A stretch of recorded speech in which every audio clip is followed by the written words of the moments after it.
We need support. We need people to maybe trade, like, hey, I'll do this for you if you do this for me, or to body double, like, hey, let's clean our houses together while we're on the phone, right? Or, definitely someone to bounce ideas off of. Because I don't know about you, but my ADHD brain in its creativity sometimes comes up with the wildest ideas. And some of them are fantastic. And some of them are great starts, but have some pieces that are just not ideal that I don't see because I'm so excited and passionate and like, yeah, yeah, yeah. And then the impulsivity kicks in. And if we don't have someone to bounce off, then a lot of times we end up acting on some of those wild ideas. Hi, I'm Jen Barnes, and you're about to experience how to ditch the old ways of doing things, embrace your neurodivergence, learn tips and tricks to function optimally, and love yourself, neurodivergence and all. Welcome to the Self-Loved Woman podcast.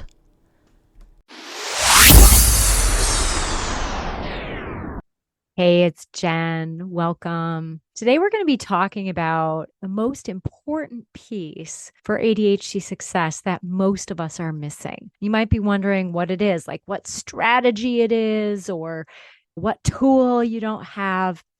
And here's the thing, it's not actually a strategy or tool, it's connection and community. And you might be thinking, ugh, or you might be thinking, well, I've got that. I've got friends. And I want to unpack that a little bit because a lot of times we can have lots of people we know, but really no good supports. And with ADHD, we need that more than most. But I want to back up and say, we come by this honestly. It can be really hard for us ADHDers to connect and to authentically connect. Because so many of us, especially us adult women, have spent our lives masking or making up for our symptoms, maybe hiding them completely so that we wouldn't get shamed or criticized or be considered awkward or rude or whatever comes up in connection with others. So a lot of times we aren't used to being our authentic selves out in the world.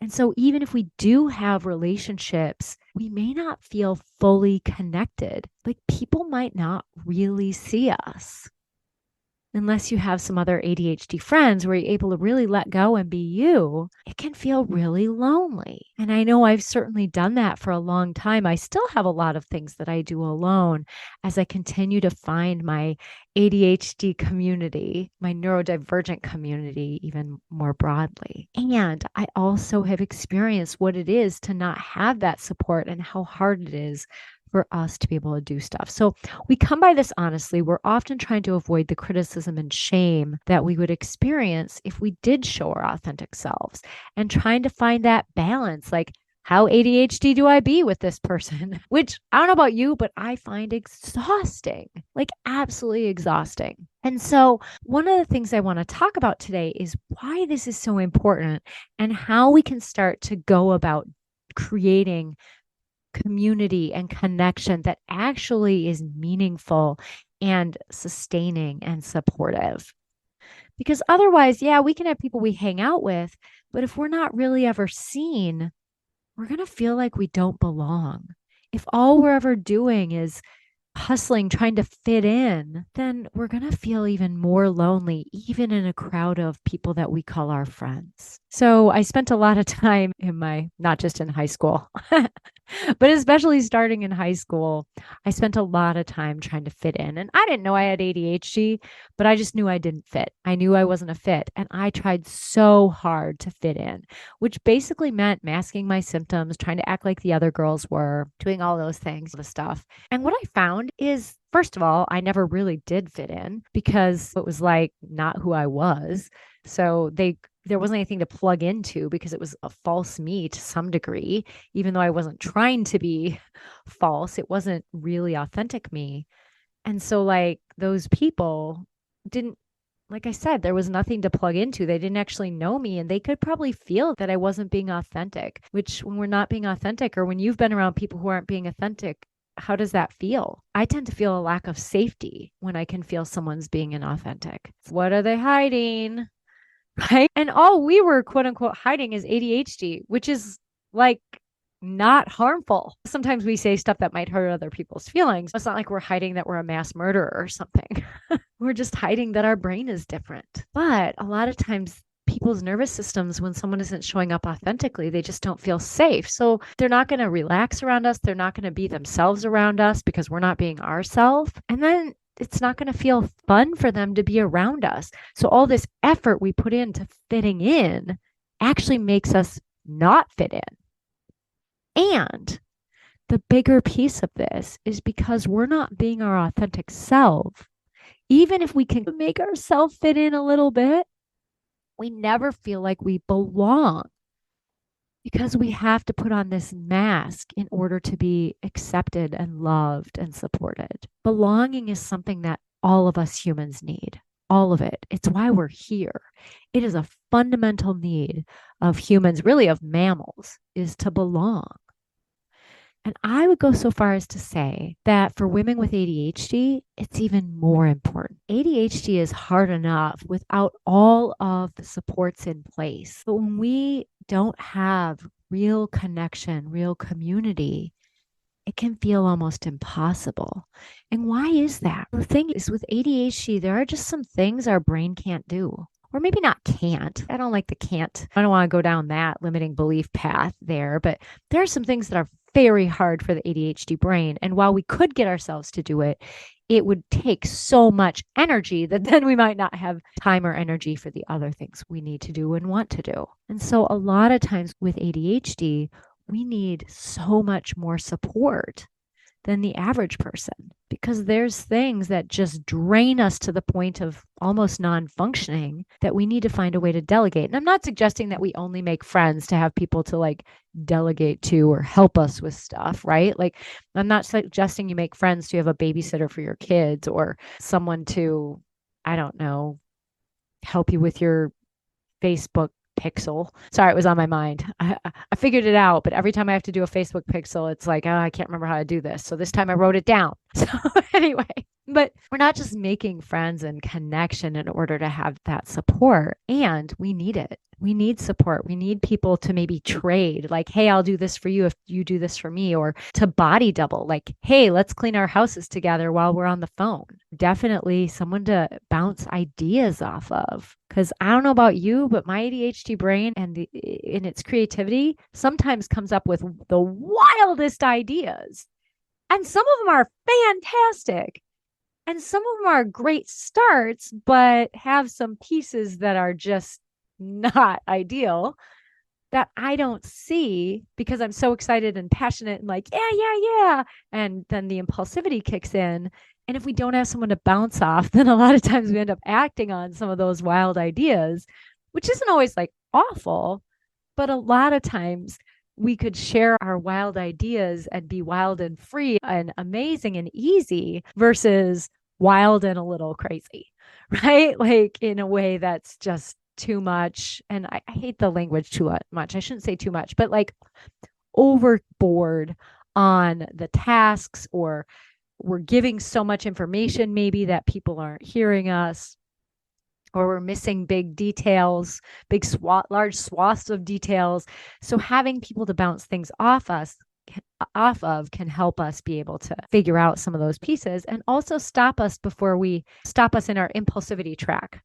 Like, oh, I feel like right now I want to do this great thing. Having someone to bounce off of is that. And I will say one of the most important reasons that we ADHDers need connection over and above what it does for our accountability, for our support, like even emotional support, right? Because RSD is real and we tend to feel things very deeply. So it's essential that we have friends who can support us, loved ones who can support us, and then we support them too. But another huge reason is to have fun and be loved. A lot of us with ADHD and really neurodivergent folks in general struggle with having fun because so many of us have had to work so hard just to function that we almost feel like we don't deserve rest until we've gotten everything done. I'm here to say we are never going to get everything done. And we sure as hell aren't going to get it done perfectly. No one could get anything done perfectly. So sometimes we have to know what good enough is. And sometimes we have to know what tasks to delete or delegate or put off for another day so that we can fuel our soul too with connection, time with loved ones, and having fun. I'm someone who does a lot of things alone. I am single, and most of my friends, I'm in my 40s, most of my friends have kids. They're very busy with their kids. They're in that Uber stage of life where they're driving their kids everywhere, including family members with kids. So that it can be hard to get to see my friends as much as I am available because they have other responsibilities. Or if I try and schedule that with them, their schedule's so hectic, it takes so long that the tickets go away, right? So I end up doing a lot of things alone. But recently, I went to two concerts, one that I was going to go to alone, but it turned out my sister and her friend were already going to be there and it was open seating. So I was like, this is cool. And so I spent some time with them there. But also, I went to another concert with my sister and my niece. And while I can have a really good time by myself, I've learned to enjoy my own company over time. It was so much more fun with them. Just being and getting to enjoy this thing with a loved one and having someone. I've got no problem talking to strangers like, "Oh, that was a cool set," or "Oh yeah," or it was the Pink concert. So I got no problem like high-fiving strangers at how awesome she is or whatever. But to have my sister and niece be there made it so much more special. And I'm not saying that we can't go do things alone. I do like doing things alone sometimes. There's no extra complexity. If I want to go to the bathroom, I just go to the bathroom. I don't have to be like, does anyone need to go? And oh, should we wait? Or there's no discussion. I just go do it, which not that I mind doing that when I'm with my loved ones, because I do want to spend that time. And sometimes that can add complexity when our ADHD brains are overloaded all the time. So I just need things to be simple sometimes so I can relax and have fun. At the same time, the trade-off then is not getting to share those experiences with loved ones. And being there with loved ones like 10x the fun for me.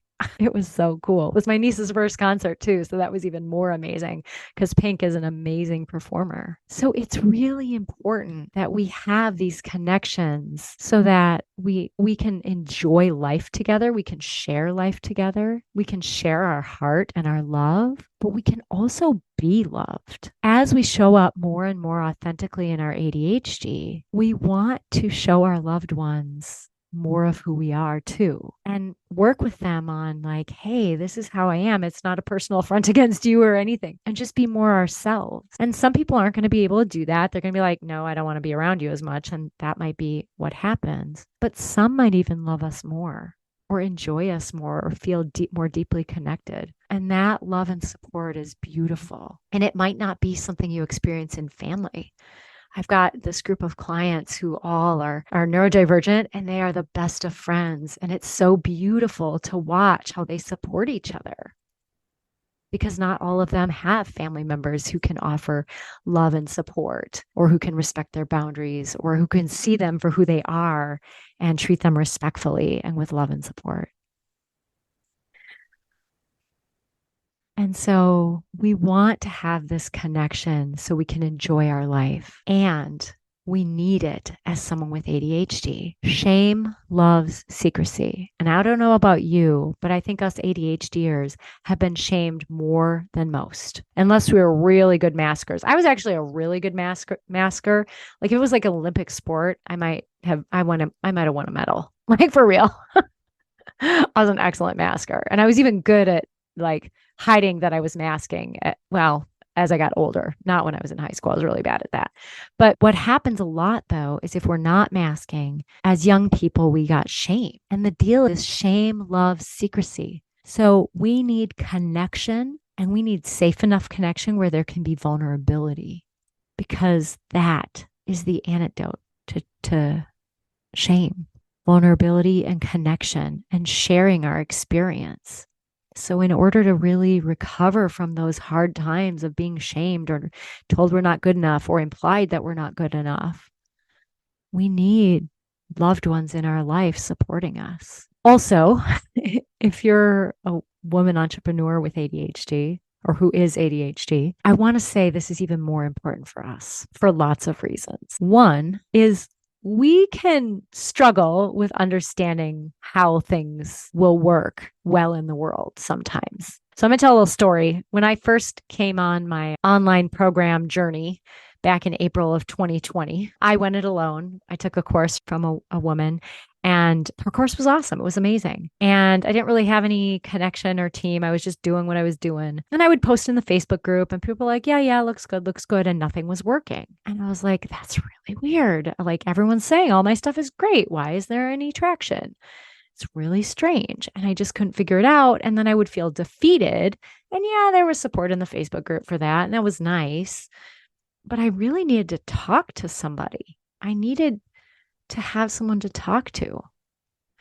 And it wasn't until about a year later when I attended I forgot what it was even called, like not an immersion, but incubator retreat for that same woman held for her program, that I met some other ladies on this same journey. And being able to bounce ideas off of them and have them just even check out things and have them go, oh, wait, you're missing this, or to help me see those blind spots that are so common for us with ADHD, because we all have, every human has our strength areas and our limitations. With ADHD, I feel like, I don't know, like that limitation bucket, at least the way the world is right now, is bigger for us. Another thing that I tend to do as a result of my ADHD is I tend to make things more complex than they have to be. And what that does is it makes it harder to implement, and then it never works. And there's some secondary gain there. If it's too complex, then I don't have to do it because I can't manage it, right? Or if it's too complex, oh, I made this mistake. That's why it didn't work. I missed this. And so then we always have reasons for why things don't work out or why a launch fails. And it's because, oh, it was complex. I missed this detail. Instead of, oh, what else is going on here?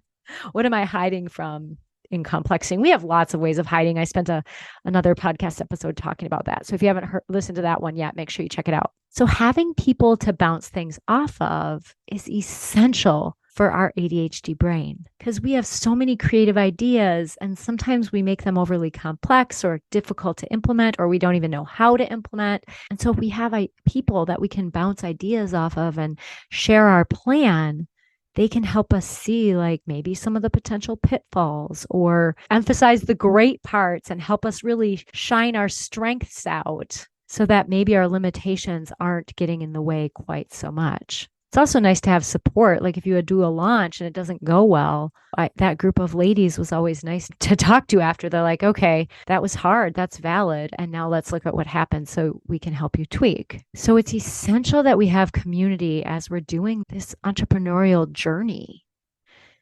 Because a lot of times when we're in business for ourselves, there's a lot of extra tasks that we didn't have to do when we worked for someone. But the problem is when we work for someone else, usually a lot of those jobs, I mean, unless you find the right niche, certainly there's some jobs that are perfect for the ADHDer, right? Like being a journalist or an ER doctor or ER nurse.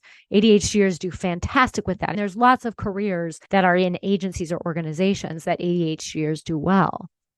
But a lot of them just don't fit us. There's a lot of bureaucracy, a lot of paperwork, a lot of other moving pieces that just they play to our limitations instead of our strength. A lot of times in those environments, when we ask for support or guidance, we're not really getting what we need to function as well and really be able to do the things where we shine, which is why a lot of us ADHD women end up in the entrepreneurial space, right? We go into business for ourselves in some way, whatever that word means to you. And when we do that, while it's amazing and awesome to be our own boss in a lot of ways and to make our own schedule in a way that fits our energy levels and our ADHD, it also can be hard because there's more tasks. And if you try and do it alone, like I was doing at first, it's like next to impossible.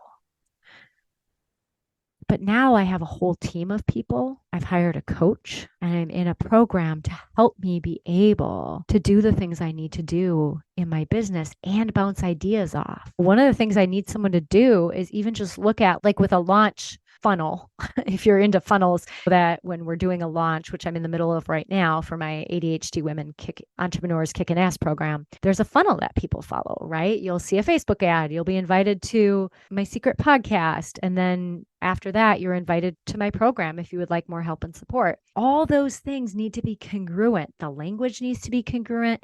The colors and branding needs to be congruent. Like the message behind it, everything needs to be so congruent. That is really hard for my ADHD brain. And so if I have a coach to look at it and go, hey, this sales page doesn't match at all what you said. Then I can catch that. So community is so important. And having in our business, we need our business community. It's so essential to being able to really thrive. For my private practice business, I have recently hired on a billing service that's part of my electronic health record. And don't get me wrong, my undergrad degree was in math and computer science with a concentration in actuarial science. I worked as an actuarial analyst for 3.5 years. So I have a business mindset. I know how to do the billing, I know how to do the bookkeeping. But so much of my energy now is on service delivery and being with people. And that's really where my strengths lie. So that doing my billing and my bookkeeping and calling insurance companies for every claim that doesn't go through, it just wears on me. It drains me more than anything. I can do it, but it sucks the life out of me and makes it harder to do those things that I actually have a passion for and the areas of my true strengths. So when we can find assistance and hire out for things, it frees us up to be able to do the work we need to do. And you're probably like, but Jen, I can't afford it. And one of the things I'll tell you is like, so with this billing service that I opted for, there's a lot of claims that I just don't investigate because it's just like I just don't have the bandwidth to do it. And if I do that, then I won't do this stuff that's more important for my business and making money. So it's like, whatever, it's not worth calling the insurance company to get $20 when it takes me 3 hours to get through and find the right person and fix it a lot of the times. I make more than $20 an hour. Doing that doesn't make sense, but that adds up over time. And so it turns out that hiring this person is actually going to save me money because she's going to chase down all the claims that it's just not a strength for me. So it takes me longer. I don't always know the right questions to ask or get to the right person as fast as she knows how to. I don't have those network connections inside of insurance companies that billers often end up creating for themselves. And as I pay her to do that, or as I pay the organization for her to do that, I actually will be making more money. And so if we can start to think in that business mindset when we're entrepreneurs and we have ADHD and think about like, how much is our time worth? And what are the things that actually need to get done in my business so I can make money? And then delegating the rest. And yeah, maybe it requires some upfront costs but they can be relatively minimal if you can hire a virtual assistant. And there's ways to do that I talk about in my program. But there's ways that you can delegate or you can trade tasks with a friend. Let's say you have a friend that's really good at editing your podcast. Like they're really good at editing your podcast and it just drains the life out of you to do that. You could exchange like some time where you take her kids for a play date with your kids, or maybe you're really good at, I don't know, doing other people's laundry. We can't do our own, but we can do other people's. But whatever it is, sometimes we can trade tasks until we have funds to hire. But whatever it is we do, as entrepreneurs, we need community. So with ADHD, we really need community. We need it not just in our personal lives for fun and to feel loved, but in our businesses, we need it to be able to get stuff done because otherwise the task of owning a business and all the things that entails can feel overwhelming, like too many steps, right? Too many long-term projects. So we want to have people that we're working with to delegate to or to trade with, or someone to teach us how to find help so that we can spend our time and energy on the things that matter inside of our business. We need more one-to-one support, either in a small group setting or with a one-to-one coach to help us see those things that we're missing. Because I don't know about you, but my ADHD brain can kind of like, when I'm hyper-focusing, I only see what's in front of me and I'm not seeing the big picture. Sometimes I'm great at seeing the big picture, but there's big things we can miss and there's details we can miss. So having someone to look through our stuff can really help with that piece. And lastly, but not any less importantly, as business owners, we need to know other business owners. We need to know other people who are self-employed, who are entrepreneurs doing this work on their own, because sometimes it's hard. And it's especially great if we have other ADHD women doing it too. so we can commiserate, so we can support, so we can share, like, hey, this worked for me. What if you try this? So community and connection is essential for us ADHD business owners. And even if you're not a business owner and you're still doing your corporate job, it's important so that you feel valued and loved someplace in your life. And so someone can remind you to have fun. That was my mom. That was one of my mom's roles, I think, in this lifetime, was to help me remember to have fun. That's obviously not all she did, but it was one of the things she did in my life. And when she died, I noticed I stopped having as much fun because I didn't have her reminding me, like, have you done anything fun for yourself this week? Which is a valuable question, right? But now I have my sister and my nieces, and they're always doing fun stuff. And so when I'm plugged into them, it's like, oh yeah, I got to remember to do something fun and not wait until I deserve it, but do it because it's fun. The other thing I'll tell you about that, a lot of us, and I might even do an episode on this next week, but a lot of us struggle with making time for fun, making time for rest. And it's because, like I said earlier, we don't feel like we deserve it. But a lot of times we'll be more productive after we've had a period of rest or had some time to have fun. Certainly, I will tell you, there was no limit to the creative ideas that I got out of going to the Pink concert, besides the fact that it was one of the best times I've had in my entire life. And lovely to do that with my sister and my niece. When we're out and about, there's so much that we're like, oh yeah, cool, cool. Like it helps our creativity flow better. So if you're not already in community, you're not already having at least one person who really knows you fully, I want to emphasize how important that is. It's really essential to thriving in life and in your business. So maybe take some time this week and figure out, like, how could you test the waters with some people and let them see you? Someone doesn't have to be 100% safe all the time. That's not even realistic. But if someone's safe enough, maybe see what happens if they see a little bit more of you. And maybe it doesn't have to be the ADHD parts of you or the ADHD in you. It's not parts that have ADHD, it's your brain. But maybe it can just be something else, but letting yourself be seen and cared for, and eventually letting yourself ask for help. All right. Something to think about. Also, I'm so excited to announce my program is launching this week, Friday, September 1st. You will have an opportunity to be one of 10 women join my foundational program, ADHD Women Entrepreneurs Kicking Ass. And I've been really intentional about what this is going to look like. I'm super excited to share a community together. I'm excited to share small group coaching, and I'm excited to share about working through the barriers that our ADHD, or the limitations that our ADHD creates. Some of what we're going to work on is our mindset. We'll work on regulating our nervous systems. And a piece of the program involves healing from some of that trauma of just having ADHD.